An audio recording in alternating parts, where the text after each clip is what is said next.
오판은 다 오판이지 그 부분만 오판이겠습니까? 예. 자, 혁신 경쟁해야 된다고 이야기하고 자기가 귀국한 지 그 4, 5개월 동안에 더불어민주당에게 수없이 요구했으나 아무것도 바뀌지 않았다 이야기하면서 했던 대표적인 표현이 두 개가 있죠. 하나는 도덕적 감수성이라는 이야기를 했고요. 또 하나는 당내 민주주의 억압이라는 이야기를 했는데, 도덕적 감수성이 지금 말씀하셨던 그 내용이잖아요. 더불어민주당의 당대표가 사법 리스크를 가지고 있고, 이 사법 리스크를 가지고 총선까지 갔었을 때 어떤 일이 생길지 모른다. 그렇기 때문에 그 도덕적 감수성을 회복하는 길은 이재명 당대표의 사퇴가 전제가 돼야 된다 해서 사퇴 이야기를 직접적으로 하지 않았지만 도덕적 감수성이라는 표현으로 계속 이재명 대표의 사퇴를 요구해 왔습니다. 두 번째, 당내 민주주의가 억압되고 있다, 개딸당이다라고 이야기할 정도로 당내 민주주의가 당하고 있다는데, 솔직히 한번 봅시다. 개딸당이라고 하고 당대표를 넣으라고 했던 이원우, 김종민, 윤영찬, 조응천, 이들이 매일같이 방송에 나와가지고 하루에 40~50개의 그 기사들을 만들어냅니다. 이들이 열린 입들, 이게 당내 민주주의가 억압되면 가능한 일인가요? 바로 이러한 부분에 대해서 말도 안 되는 그 지적질을 하면서 더불어민주당을 계속해서 안에서 공격하는 행태를 보였단 말이에요. 이런 측면을 본다라면 이낙연 당대표가 도대체 원하는 게 뭐냐? 심플하게 이야기해라. 이재명 나가! 사퇴하라라고 이야기를 해라. 그렇게 하는 게 정상적이지. 왜 계속해서 우회적으로 말 빙빙 돌리면서 도덕적 감수성이 어떠니 넘쳐서 너무 활성화돼서 불편한 당내 민주주의, 이 부분을 당내 민주주의가 억압돼 있다고 정반대의 이야기를 하는 건 도대체 뭐냐라는 거예요. 그리고 저는 신당 만든다고 하는 박진영 부원장 이야기 동의합니다. 왜? 더 이상 더불어민주당 내에서 대통령 후보가 될 가능성이 없습니다. 나이도 있고 마지막 도전이라고 이낙연 전 총리는 생각하기 때문에, 그러면 당 만들어서 나가서 여기에서 원내 정당 만들고 다시 민주당하고 통합하는 이러한 그림을 혼자서 그리고 있을 가능성이 높다. 그렇기 때문에 마지막 도전이기 때문에 신당 가는 게 필요합니다. 저는 그렇게 보는 겁니다. 자, 이낙연 당대표의 행보에 대한 평가는 일단 차치하고, 이낙연 당대표와 이준석 국힘 전 대표 간에 신당을 함께 만들 수 있다고 보십니까? 일단 원래 이제 정치적 지행으로 보면, 예. 그러니까 보수 진보가 50대 50이라면 진보 내에도 30대 20, 보수 내에도 또 30대 20을 나눠서 중도 보수나 중도 진보 또는 개혁 진보, 개혁 보수 이런 붙일 수 있는 영역이 있는데, 그렇기 때문에 두 사람이 각각 다른 데 기반하고 있습니다. 그래서 만날 일이 없어요. 사실은 만날 일이 없는데, 문제는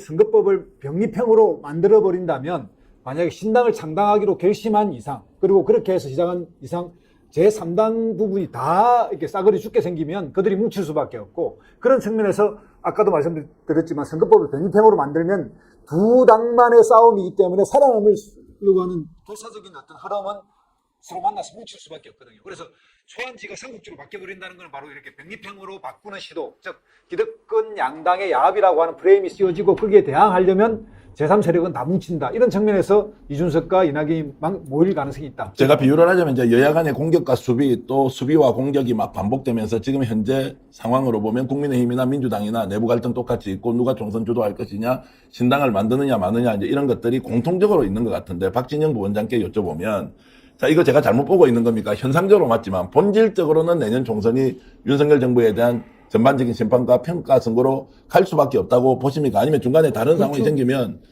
이것이 아닌 다른 쟁점으로 전환될 수도 있다. 어떻게 전망하십니까? 지금 윤석열 대통령이 잘못하고 있다가 60%가 나오잖아요. 예. 그리고 특히 이제 저는 그 중에서 증오의 강도를 봅니다. 55% 정도가 윤석열 정부가 정말 잘못하고 있다, 이렇게 나오고 있습니다. 그 정권 심판론이 메인 이슈가 될 수밖에 없습니다. 그래서 제가 민주당한테도 늘 조언을 드리는 것이, 국민들이 정말 싫어하고 있다는 것은 그만하라는 뜻이에요. 그럼 윤석열 정부도 그 정부 그만하라는 이야기를 민주당이 끄집어내야지만이 국민들이 희망을 갖고 더 붙는 거예요. 그런 부분에서 다른 이슈가 생긴다 가능성은 저는 거의 없다, 이렇게 보고 있고요. 선거 제도 문제인데요. 역으로 저는 뭐 병립형주의자도 아니고 연동형주의자도 아닙니다만은, 안철수는요 2016년에 병립형의 상황에서 40석 가까이였습니다. 자, 그건 뭐냐면요, 새로운 정치를 만들어낼 수 있는 영역을 양쪽으로 걷어차면서 나갈 수 있는 힘이 있는 집단들은 병립형이냐 연동형이냐 관계없이 치고 나갈 수 있는 거예요. 근데 지금의 이 정치하겠다는 사람들은 제도의 허점을 이용해가지고 틈새를 밝힌다고 하니까 자신의 철학이 뭔지, 또는 윤석열 정부 어떻게 강력하게 싸울 것인지, 그거에 대해서 제대로 이야기하지 못하는 거예요. 예를 들면요, 이렇습니다. 앞에서 제가 이낙연 대표가 만든 지지율이라는 것이 문재인 대통령의 지지율에 업어서 만들어진 거라고 했지 않습니까? 조국 신당 생기고 이낙연 신당 생긴다고 칩시다. 문재인 대통령 지지하는 비명들이 민주당이 싫어서 다른 데 찍는다고 칩시다.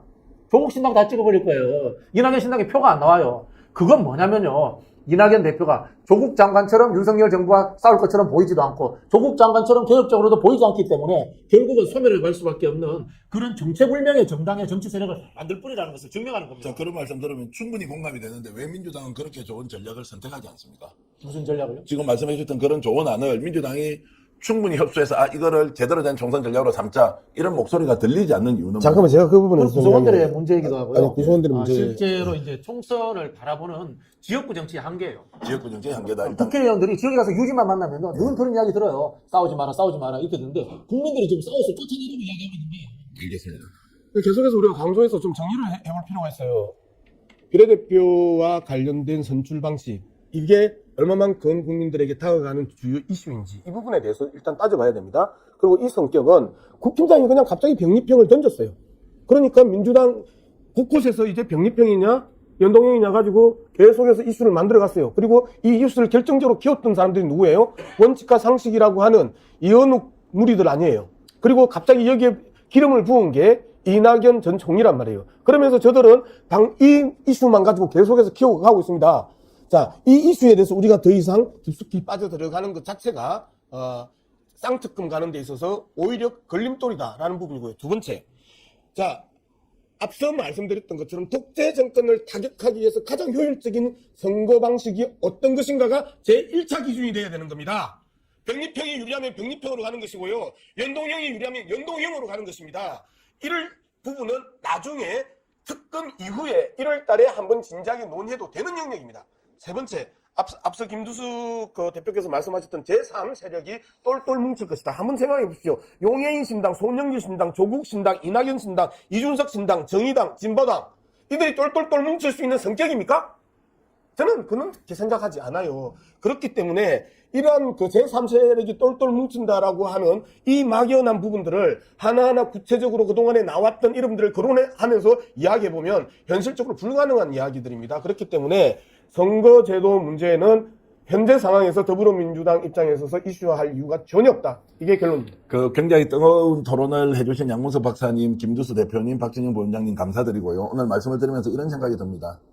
혁신이 필요한 시점이냐 또는 통합이 필요한 시점이냐 때에 따라서 다르지만 가장 중요하게 정치인들이 생각해야 할 부분은 바로 국민이 혁신을 원하는 시기냐 통합을 원하는 시기냐이지 정치인 스스로 내가 혁신이다 내가 통합이다 라고 하는 것은 오히려 국민과 상당히 괴리가 될 수 있다는 생각이 들면서 정치에 대해서 우리가 좀 더 깊이 들여봐야 한다는 생각을 했습니다. 양문석 박사님 감사하고요. 김두수 대표님 고맙습니다. 박진영 부원장님 과감한 이런 던지기 스타일의 적극적인 토론 적극 장려드리고 감사드립니다.